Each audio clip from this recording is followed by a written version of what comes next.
Hello मेरी प्यारी जनता। सबसे पहले तो मैं सॉरी कहना चाहूँगी कि मैं इतने दिनों बाद दिखी। और उसके बाद मैं आपको बताना चाहूँगी कि मैं एक नया मानवा लेकर आ गई हूँ जिसका नाम है the witch judgement of becoming a flower. इसके 19 एपिसोड आ चुके हैं और जो दूसरे मानवास हैं उनको भी मैं एक्सप्लेन करती ही जाऊँगी। Now let's start the first episode of this मानवा। सो इस की शुरुआत होती है एक लड़की की एक्सप्लेनेशन से। एक्सप्लेनेशन क्या यार, वो खुद से ही बात कर रही है और वो लड़की कहती है कि ये जो पूरी दुनिया है उसमें कितनी बुरी बुरी स्मेल्स हैं। हमें एक शहर बताया जाता है जहाँ पर रोड में गाड़ियाँ चली होती हैं, उनकी आवाज़ें सुनाई देती हैं। और वो लड़की कहती है कि देखो कितनी जो कूड़ा कचरा होता है उसकी इतनी घटिया स्मेल। और उसके बाद वो कहती है कि सीवर में जो घटिया यार हद से ज़्यादा गंदी बदबू है ना, वो भी सीवर से होती हैं। और वो लड़की आगे कहते हुए बोलती है कि पर इनसे भी ज़्यादा गंदी बदबू, यानी कि कूड़े कचरे और सीवर की जो नालियाँ हैं गंदे पानी की, उससे भी ज़्यादा अगर किसी की बदबू आती है ना वो मुझे, और वो है ह्यूमंस की। इन गधे आदमियों जो ह्यूमंस है ना उनसे मुझे इतनी गंदी बदबू आती है। वहाँ पर हमें लड़की जाती दिखाई देती है और 2-3 लड़के एक लड़के को बुली करते दिखाई देते हैं। यहाँ पर हमें पता चलता है कि इस लड़की की ख़ास बात ये है कि ये बुराई, यानी कि किसी बंदे ने अगर कोई बुरा काम किया है तो उस बंदे से उसे एक बदबू आती है और वो उस बदबू को स्मेल कर सकती है। और ये लड़की कहती है कि ये जो बुरे लोग हैं इनसे मुझे इतनी घटिया स्मेल आती है कि क्या ही बताऊँ, जो कि कूड़े कचरे सीवर की गंदी नालियों की बदबू से भी ज़्यादा घटिया होती है यार। और इसके बाद सीन शिफ्ट होता है जहाँ पर हमें बताया जाता है क्लासरूम, जहाँ पर बच्चे बैठे होते हैं और उन्हें टीचर रिपोर्ट कार्ड बांट रहे होते हैं। और यहाँ के बच्चे कुछ अजीब ही हैं। हमें घर जाना है, साला हमें घर क्यों नहीं जाने दे रहे बे। हमें क्या लेना देना, फर्स्ट कोई आए मरे सेकंड कोई आए, हमें कुछ लेना ही नहीं, हमें घर जाना है। पर तभी बताया जाता है कि सेकंड प्लेस पर आता है ग्यू हवान, जियोंग ग्यू हवान, हम इसे ग्यू हवान ही कहेंगे। और फर्स्ट प्लेस पर आई होती है हमारी स्यून हवा, जो कि मेन लीड है, जो कि मेन कैरेक्टर है इस मानवा की। हम इसको स्यूनवा ही कहेंगे और ये फर्स्ट आई होती है। और जो क्लास के जो पागल बच्चे हैं वो कह रहे होते हैं कि अरे वाह, क्या कज़न्स है भाई, क्या चचेरे भाई हैं। फर्स्ट और सेकंड प्लेस दोनों उड़ा के ले गए। फर्स्ट स्यूनवा आई, सेकंड उसका चचेरा भाई आ गया भाई। क्या ही कॉम्बिनेशन है। और ऐसे तारीफ़ें कर रहे होते हैं। और तभी हमें बताया जाता है कि स्यूनवा अपनी दोस्त से बात कर रही होती है, जहाँ पर उसकी वो दोस्त कहती है कि तुम्हें तुम फर्स्ट आई हो तो तुम्हें कोरिया की यूनिवर्सिटी के प्रिंसिपल ज़रूर रिकमेंडेशन लेटर भेजेंगे और तुम शायद चली भी जाओ। और उसके बाद वो पूछती है कि क्या तुम्हारा जो चचेरा भाई है ग्यू हवान है, क्या वो कोरिया की यूनिवर्सिटी में इंटरेस्टेड नहीं है, कि तुम इस बात को लेकर फ़ाइट नहीं करते हो। मुझे समझ नहीं आ रहा है। दोस्तों में होती है ना यार, नॉर्मल बातचीत पूछ ही लेते हैं कि क्या है। तभी हमारी स्यूनवा जवाब देने वाली होती है, पर तभी पीछे से ग्यूनवा आ जाता है और वो कहते हैं कि नहीं, हम क्यों लड़े भाई, हम क्यों ही लड़ेंगे। हम इतने सालों से साथ रहे हैं, जब से हम 7 साल के हम साथ रहे हैं, हमने आज तक भाई लड़े ही नहीं भाई, क्या ही बताएं। और उसके बाद उस सिन्हा की तरफ देखकर कहते हैं कि क्या मैं सच नहीं कह रहा हूँ सिन्हा। और इसके बाद वो कहता है कि मैं इसका बड़ा भाई हूँ, मैंने इसकी बहुत अच्छी केयर की है। और हाँ, 1 महीने बाद इसका जन्मदिन भी है। ऐसी बातें हो रही होती हैं इन सब के बीच। और उसके बाद हमारे ये ग्यू हवान है, वो सिन्हा के कंधे पर हाथ रखते हुए कहता है कि एनीवेज़, तो क्या तुम आज मुझे घर में पार्टी नहीं देने वाली हो, तुम्हें बहुत बहुत मुबारक हो, ये सब कहता है। और उसके बाद होता है सीन शिफ्ट डायरेक्ट टू घर, जहाँ पर ये इसका हमें असली चेहरा दिखता है। और वो कहता है सिन्हा, तुम स्कूल में अपने फेशियल एक्सप्रेशन को ठीक क्यों नहीं रख सकती हो। तुम्हें क्या पता नहीं लगता, तुम फर्स्ट आई हो और उसके बाद भी तुम अपने फेशियल एक्सप्रेशन को ठीक नहीं रख सकती हो। और उसके बाद हमें सिन्हा कहती है कि ऐसी बात नहीं है। वो डरते हुए कहती है ऐसी बात नहीं है। और इस गधे ने इसका गला पकड़ा होता है और उसके बाद वो उसे चांटा दे धरता है और कहता है कि कोरिया यूनिवर्सिटी, इसका सपना तू भूल जा, समझी। और जो रिकमेंडेशन लेटर तुझे कल टीचर देंगे ना, उसे मुंह पर मार देना, टीचर के मना कर देना, मना ना कह देना डायरेक्ट। कोई ज़रूरत नहीं है तुझे यूनिवर्सिटी जाने की, वहाँ पर मैं जाऊँगा क्योंकि मेरा इंटरेस्ट है, साला मैं ही उसके काबिल हूँ।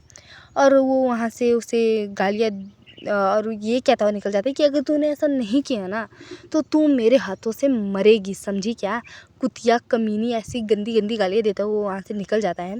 और तू कूड़े जैसी हर कुछ ही कह रहा है। और उसके बाद हमारे सिन्हा थोड़ा खुद को ठीक कहती है, कहती है कि हाँ मुझे ये कूड़ा कचरा कह रहा था, क्या ही बताऊँ इस नल्ले आदमी को। खुद ये मतलब जो कूड़ा कचरा भी है ना, उससे भी ज़्यादा घटिया स्मेल आती है मुझे इस बंदे से। और उसके बाद हमारी सिनवा अपने ही पास में चल जाती है और कहती है कि यार ये जो स्मेल आना है ना, ये मुझे तब से शुरू हुआ जब मेरे डैड की डेथ हो गई, उसके बाद से। जहाँ पर हमें फ्यूनरल का सीन बताया जाता है, जहाँ पर हमारी प्यारी सी छोटी सिनवा बैठी होती है और वहाँ पर औरतें साली बातें करती रहती हैं, इनके पेट में कुछ, और वो कहती हैं कि अरे देखो ना, हमें पता चला कि कई मतलब दिन हो गए ये अपने बाप की जो डेड बॉडी उसी के साथ रही, इसकी माँ वो भी यार डाइवोर्स देकर निकल गई। इतनी मतलब घटिया बातें करती हैं ये औरतें। मतलब भाई जहाँ देखो ये औरत अपनी टांग, मतलब मैं भी हूँ पर ऐसी नहीं हूँ। चलो नाउ लेट्स आगे चलते हैं। और उसके बाद हमें बताई जाती है सिन्हा की जो आंटी है, जो कि यू हवान की मदर हैं, वो कहती हैं, वो उससे कहती हैं कि क्या तुम मेरे साथ रहोगी, मैं तुम्हारी आंट हूँ। और हमारी सिनवा कहती है कि मुझे तब उनसे भी ऐसी ही गंदी बदबू आई थी, पर मतलब उन्होंने जिस तरह से मुझे विश्वास दिलाया, उन्होंने जिस तरह से अपनी काइंडनेस मुझे बताई, मैंने उनकी काइंडनेस के चलते उस स्मेल को मतलब जाने दिया। मैंने उनकी काइंडनेस पर ट्रस्ट किया, पर बाद में जाकर जब मुझे पता चला कि ये जो स्मेल इनसे गंदी आती है, ये इसीलिए आती है क्योंकि इन्होंने मेरे पापा का जो डेथ इंश्योरेंस है वो हड़प लिया, हड़प गई साली आंटी। और उसके बाद हमें कुछ दिनों या फिर महीनों बाद का सीन बताया जाता है, जहाँ पर हमारी सिनवा ने कहा है कि आंट मैं भी जाना चाहती हूँ, मतलब मैं भी स्कूल पढ़ना चाहती हूँ। और इसकी पागल आंट साली तोहरी माँ चुप। हाँ, उसके बाद इसकी आंटी कहती है कि तू मतलब बेहुदा लड़की, मैंने तुझे घर बना दी, खाना दिया, रोटी दिया, कपड़ा दिया, मकान दिया, और तू कह रही थी तुझे मतलब स्कूल जाना है। और उसके बाद शायद कुछ हो गया होगा सेटल, और उसके बाद उसे स्कूल भी भेज दिया उसकी आंटी ने, गालियाँ थप्पड़ वप्पड़ जो भी यार, उसके बाद उसे स्कूल भेज दिया क्योंकि आजकल वो स्कूल में ही है। और उसके बाद मतलब उसके घर की रिंग बजाता है, डोर रिंग बजाता है कोई, और अंदर से उसकी चाची कहती है जा ना देख कौन आया है। और हमारी सिनवा खुद की लाइफ को कोसते हुए निकल जाती है और कहती है कि शायद मैं ऐसी घटिया बदबू सूंघते सूंघते ही निकल लूँगी, मैं मर ही जाऊँगी ऐसे ही। और उसके बाद वो दरवाज़ा खोलते हुए पूछती है कि कौन है, और जैसे वो दरवाज़ा खोलती है, वाह भाई वाह क्या खुशबू, मज़ा आ गया। और उसके बाद वो अपने नाक के ऊपर से हाथ हटाते हुए कहती है कि मुझे विश्वास ही नहीं हो रहा। उसकी आंखें बड़ी बड़ी हो जाती हैं, मतलब भाई इतनी बढ़िया खुशबू आई होती है। और दरवाजे पर होती है एक बढ़िया लेडी जो कि ढंग से बात करते हुए कहती है कि हाय। और हमारी सिनवा भी शायद उनसे बातचीत करती है, बट वो स्टिल अपने ही ख्यालों में होता है ना कि यार मतलब ज़िंदगी भर बुरे लोगों की बदबू सूंघ सूंघ कर आज मतलब इतना अच्छा पर्सन मिल गया, एक लेडी जिससे इतनी बढ़िया स्मेल आ रही है, वो भी इसी के बारे में सोच रही थी। और वो लेडी कहती है कि शायद तुम एक स्टूडेंट होगी, तुम इस केक कुछ भी दिया है, केक पकड़ा है कि क्या पकड़ा है, इसको अपनी फैमिली के साथ बांट देना। और हमारी सिनवा थैंक यू बोलते हुए उन्हें बाय कहती है, और वो लेडी कहती है कि हम फ्यूचर में ज़रूर मिलते रहेंगे या फिर मिलेंगे। और उसके बाद वो भी गुड बाय कहते हुए निकल जाती हैं। और हमारी सिनहा जब दरवाज़ा बंद करती है और अंदर आ जाती है, और वो कहती है कि मतलब इस लेडी के साथ क्या मतलब क्या गलत है, मतलब ज़िंदगी भर मैं इतने लोगों से मिली, आज तक मुझे कभी भी मतलब इतनी अच्छी स्मेल आई ही नहीं, मतलब कोई पर्सन मिला ही नहीं जिससे इतनी अच्छी स्मेल आए। मतलब मैं मानती हूँ अगर इन्होंने परफ्यूम भी लगाया होगा, पर मतलब इतना फ्रेश और फ्लोरल, मतलब बहुत से लोग मिले जिन्होंने ऐसे सेंट लगाए होंगे, बट स्टिल उनसे जो बुरे कामों की बदबू है ना वो आ ही जाती है। और हमें एक हफ्ते बाद का सीन बताया जाता है, जहाँ पर बार बार ये लेडी और हमारी सिनहा मिलते ही जाते हैं, और हमारी सिनवा ने हेलो हाय करती है। और उसके बाद वो बताती है कि ये जो लेडी हैं ये काफ़ी ज़्यादा अच्छी हैं, मतलब ये हमेशा दूसरों की हेल्प करने के लिए तैयार रहती हैं, और मुझे ये बहुत अच्छी लगती हैं। मतलब हर जगह ये किसी से मतलब हेजिटेशन ही नहीं है दूसरों की हेल्प करते हुए, मतलब कहीं किसी गरीब को पैसे दे देना, उनसे हंसकर बात कर लेना। और वो कहती है कि मुझे लगता है कि ये मतलब बहुत अच्छी हैं, पर जो इनके साथ जो एक चीज़ गलत है वो है इनका बेवड़ा पति, साला बेवड़ा। पीछे हमें इनका पति दिखाया जाता है और वो कहता है हनी तुम यहाँ पर क्या कर रही हो। और उसके बाद वो अपने रंग ढंग चाल ढाल बदलता हुआ कहता है कि तू यहाँ पर कर क्या रही है, हाँ इस आदमी को तो ऐसे स्माइल क्यों दे रही है, क्या तू एक बार में काम करने वाली वैश्या, मतलब जो भी समझो यार, तू क्या एक बार गर्ल है, मतलब हाँ तू मेरे साथ घर चल, तू मतलब पागल हो गई है, तू मेरे साथ घर चल। ये सिनवा ये सीन देखती है और कहती है कि इनके साथ जो भी गलत है ये इनका पति है, जो कि मतलब इनसे ढंग का बिहेव नहीं करता है। मतलब भाई साहब कैसा पति मिला है, मतलब लेडी इतनी अच्छी, पति साला पागल हरामी। और उसके बाद हमारी सिनवा कहती है कि जो ग्यू हवान उसका भाई है वो मतलब हद से ज़्यादा बुरी स्मेल करने लगा आजकल, मुझे समझ नहीं आ रहा पता नहीं क्यों, मतलब मुझे भूल जाना चाहिए इसके बारे में। और उसके बाद स्कूल का फिर से सीन होता है जहाँ पर हमारी सिन्हा ने मुंडी नीचे करी होती है और वो कहती है कि भगवान मुझे उनकी चिंता हो रही है, उस लेडी की चिंता हो रही है, कहीं उनका पति उन्हें मार ना रहा हो, मतलब मुझे बहुत चिंता हो रही है। वो अपने दिमाग में सोच रही है कि तभी उसकी दोस्त आती है और वो कहती है कि सिन्हा तुम्हें जो टीचर है वो अपने ऑफिस में बुला रहे हैं। उसके बाद सिन्हा उनके ऑफिस जाती है और पूछती है, जहाँ पर टीचर बताती है कि तुम्हें यूनिवर्सिटी से रिकमेंडेशन लेटर आया है, अगर तुम वहाँ पर जाना चाहो तो तुम जा सकती हो, अगर तुम नहीं इसे यूज़ नहीं करना चाहती तो तुम इसे ग्यू हवान को भी दे सकती हो जो कि सेकंड प्लेस पर आया हुआ है। तो बताओ तुम इसका क्या करना चाहोगी, तुम इसे खुद रखना चाहोगी या फिर पास करना चाहोगी। इस टीचर साले से मुझे बहुत बुरी फीलिंग आ रही है, मतलब भाई जो फर्स्ट आया उससे ही देना, तो क्यों पूछ रहा है कि ये दूसरे को देना चाहेगी, मतलब इतना बढ़िया चांस कौन पागल, मतलब क्या आदमी है। और उसके बाद हमारी सिनेमा भी वही कहती है कि इतना बढ़िया मौका मैं जाने दूँ, पागल है क्या। और उसके बाद वो कहती है कि नहीं नहीं टीचर मैं इसका यूज़ करूँगी। और उसके बाद टीचर कहता है ओके ओके ठीक है, मैं तुम्हें एग्ज़ाम के लिए गाइड कर ही दूँगा। और उसके बाद वो टीचर भी कहता है कि चलो ठीक है। और उसके बाद सीन शिफ्ट होता है, हमारी सिनवा अपने ही दिमाग में सोचते हुए अपने घर जा रही होती है कि अगर मैं मतलब यूनिवर्सिटी चली गई उसके बाद मैं अपने सारे एक्सपेंसेस सारे खर्चे खुद उठा लूँगी और इसी घटिया ज़िंदगी से और इसी मतलब घटिया ज़िंदगी से मुझे क्या है ना शांति मिल जाएगी, मतलब आंटी से और उस पागल ग्यूवान से मतलब मेरा पीछा छूट जाएगा। और उसके बाद वो घर जा रही होती है। उसके बाद मतलब उसे कुछ आवाज़ आती है और वो मतलब थोड़ा सोचते हुए कहती है कि ये मेरे घर से आंटी मतलब जो उसकी आंटी है उसके घर से ऐसा कैसा मतलब कैसी आवाज़ें आ रही हैं। और वो सोचती है कि अरे यार कहीं कुछ, और जैसे वो मतलब दरवाजे के पास जाती है और जैसे दरवाज़ा खोलने वाली होती है कि तभी अंदर से कोई उसे पकड़ लेता है और ये और कोई नहीं, ये है इसका अपना अपना नहीं चचेरा भाई ग्यूहवान। और वो कहता है कि तेरी हिम्मत कैसे हुई बे कुतिया, तूने कोरियन यूनिवर्सिटी का वो रिकमेंडेशन लेटर एक्सेप्ट कर भी कैसे लिया, तू पागल। मतलब वो उसे गालियाँ दे रहा होता है और उसे मार भी रहा होता है। और वो कहता है कि मेरी माँ ने तुझे इतना बड़ा किया, इतना मतलब पाला पोसा, और तू तू हमारा जो एहसानों का बदला ऐसे चुका रही है। तुझे दिखता नहीं है कि मतलब तेरा बाप भी मर गया, उसके बाद भी हमने तुझे पाला पोसा। इस गधी को क्या पता इसकी माँ ने क्या है ना उसके इस हमारी सिनवा के पापा के पैसे हड़प लिए साली ने। नहीं नहीं मैं कुछ नहीं कह रही। और उसके बाद हमारे वो उसे गालियाँ देता हुआ कहता है कि तू मतलब तेरे माँ बाप तुझे अकेला छोड़कर चले गए, मर गए, और तू यहाँ पर हमारे एहसानों का बदला ऐसे चुका रही है। ये सब सुनकर मतलब अपने माँ बाप पर जब बात आती है यार कोई नहीं रहता, और वो भी उससे एक थप्पड़ जड़ देती है और कहती है कि तू साले बहन, नहीं नहीं कुछ गलत नहीं कहना है हमें। और उसके बाद वो कहती है कि तुझे शर्म नाम की चीज़ है, मतलब तू बक क्या रहा है तुझे मालूम भी है। और उसके बाद वो कहती है कि तू मतलब तू मेरे पेरेंट्स पर जा कैसे सकता है बे, हाँ तेरी हिम्मत कैसे हुई, तेरी मतलब तू पागल हो गया है, तेरे पास मतलब तुझे मतलब प्राइवेट मतलब जो होता है ना यार ट्यूशन लगाई हुई है, हर चीज़ करी हुई है, तुझ पर पैसा इतना खर्च कर रही है आंटी, फिर भी तू साले फर्स्ट नहीं आया, उसमें मेरी गलती, मैं खुद अपनी मेहनत पर आई हूँ, इसमें तेरी ही गलती है साले, तुझे पढ़ना चाहिए था। तेरे को स्कूल में अलग पैसे लगाए, तेरे को ट्यूशन में अलग पैसे खर्च कर रहे हैं।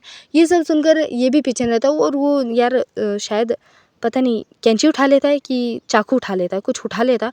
उसके बाद वो हमारी सिनवा को मारने की कोशिश कर रहा होता है, साला पागल आदमी। और उसके बाद वो कहता है कि तू रुक, तुझे मैं मार डालूंगा आज, तू भागेगी कहाँ सिनवा, तू रुक जा, तू मुझे मिल जा, मैं तुझे मार ही डालूंगा। हमारी सिनवा भागती भागती हुई चली जाती है और वो उसके बाद वो थोड़ा थक भी जाती है। और उसके बाद उसे एक जगह मिलती है जहाँ पर वो छुप जाती है और वो कहती है कि शायद मुझे यहीं पर छुपना चाहिए क्योंकि मैं ज़्यादा नहीं भाग सकती यार, वो पागल ग्यूवान मेरे पीछे ही पड़ गया है।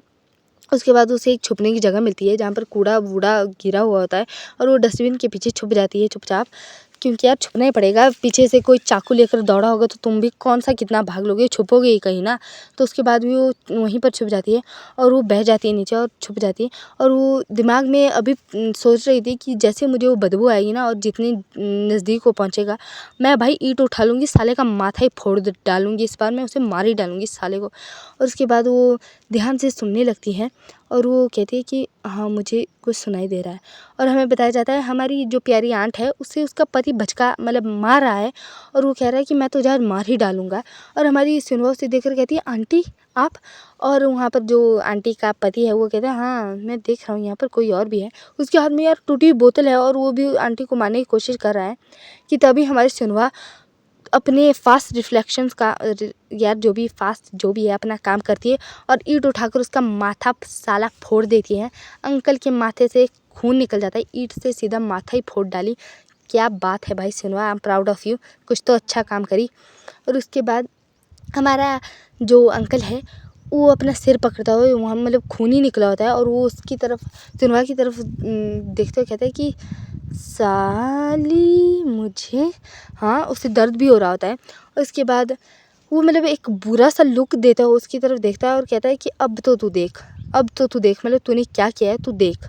और वो उसका सिनहा का गला पकड़ लेता है और उसे उठा देता है, तू अब मरेगी, तू मरना चाहती थी ना, तू अब मरेगी। और इतना बोलने के बाद हमारी सिनवा को बताया जाता है जिसका मतलब यार गला घुट रहा है, इतना बड़ा आदमी उसका गला घुटेगा तो ऑफ कोर्स उसे। और वो कहती है कि मैं मरना नहीं चाहती, मतलब शायद ये मेरा एंड टाइम है बट मैं सच में मरना नहीं चाहती हूँ। मैं करूँ तो करूँ क्या, मुझे समझ नहीं आ रहा, प्लीज़ कोई मेरी हेल्प करो। और वो अपने मन में सोच रही होती है और उसके बाद उसका गला छूट जाता है। जो अंकल है उसके हाथों में हमें कुछ बताया जाता है और हमारी सिनवा कहती है कि ये खुशबू वाओ। और हमें हमारी आंटी बताई जाती है जिसने उसका गला पकड़ रखा था अंकल का। और वो कहती है कि मतलब मैं तुम्हें मारना तो नहीं चाहती थी पर तुमने मुझे मजबूर कर ही दिया, तो अब मैं क्या कर सकती हूँ। और मुझे इन आंटी से बड़ी बैडैस फीलिंग आ रही है भाई, मज़ा आ गया। तू मेरे सिर पर चढ़ रहा था ना बे, मैं तुझे मारना तो नहीं चाहती थी बट अब क्या ही कर सकते हैं, तू मर गया। और उसके बाद जैसे आंटी मतलब जो अपनी प्रोसेस पूरी करती हैं, अंकल एक फूल में तब्दील हो जाता है और आंटी उस फूल को हाथ में पकड़ लेती है। और हमारी सिनवा ये सारा सीन देखकर बेचारी सदमे में निकल ली है। और उसके बाद हमारी आंटी बिल्कुल एकदम नॉर्मल हो जाता है सीन। और हमारी आंटी जो कहती है कि तुमने आज बहुत अच्छा काम किया, मतलब अगर तुम चाहो तो मैं बदले में कुछ कर सकती हूँ। और पीछे से ग्यूहवान चिल्ला रहा है सिनवा सिनवा कहाँ मर गई। हमारा ग्यूहवान को भी मेरा नहीं है साला ग्यूहवान। और वो चिल्ला रहा था और हमारी उसको छोड़ो, अब सीन शिफ्ट होता है। हमारी आंटी सिनवा के होठों पर हाथ रखते हुए कहती है कि तुम क्या सोचती हो, क्या तुम मेरी मदद चाहोगी? अगर तुम चाहो तो मैं तुम्हारे लिए किसी को मार भी सकती हूँ, तुम्हारे इस एहसान का बदला कैसे ना कैसे चुका ही लूँगी। यहीं पर हो जाता है इस मानहुआ का फर्स्ट एपिसोड ख़त्म।